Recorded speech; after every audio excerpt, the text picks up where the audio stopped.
গাজায় যুদ্ধবিরতি চুক্তি নিয়ে ভোটাভুটি পিছিয়ে দিয়েছে ইসরায়েলের মন্ত্রিসভা। তাদের অভিযোগ, শেষ মুহূর্তে চুক্তিতে নতুন বিষয় যুক্ত করতে চাইছে হামাস।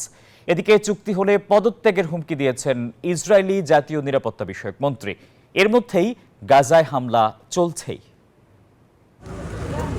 গাজার যুদ্ধবিরতি চুক্তিতে শেষ মুহূর্তে কিছু নতুন বিষয় যুক্ত করতে চাইছে হামাস। বৃহস্পতিবার হঠাৎ করেই এমন অভিযোগ তুলল ইসরায়েল। ফলে চুক্তিটি নিয়ে ইসরায়েলের মন্ত্রিসভায় ভোটাভুটি পিছিয়ে দিল তেল আবিব।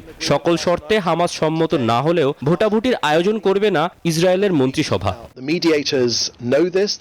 ভোটাভুটির কয়েক ঘন্টা আগে ভোট স্থগিতের ব্যাপারে জানান ইসরায়েলি প্রধানমন্ত্রী বেনিয়ামিন নেতানিয়াহু। তবে তার ঘোষণার পরই মার্কিন পররাষ্ট্রমন্ত্রী অ্যান্টনি ব্লিংকেন বললেন, সম্পূর্ণ করা হয়নি, এমন একটি অংশ যুক্ত করা হয়েছে। পরিকল্পনা অনুসারে আগামী রোববার থেকে যুদ্ধবিরতি চুক্তি কার্যকর হবে বলেই তার বিশ্বাস।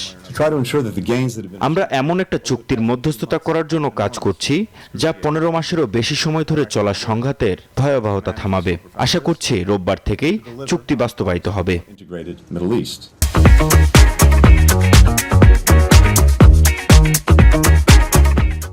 এরই মধ্যে ইসরায়েলের কট্টরপন্থী জাতীয় নিরাপত্তা মন্ত্রী ইতামার বেন গাভির বৃহস্পতিবার হুমকি দিলেন, গাজায় যুদ্ধবিরতি চুক্তি অনুমোদন করলে নেতানিয়াহুর সরকার থেকে পদত্যাগ করবেন তিনি।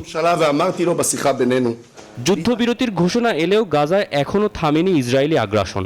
ঘোষণার পরও প্রায় 100 ফিলিস্তিনির মৃত্যু হয়েছে, 46,700 ছাড়িয়েছে মোট প্রাণহানি। Desk report, news 24।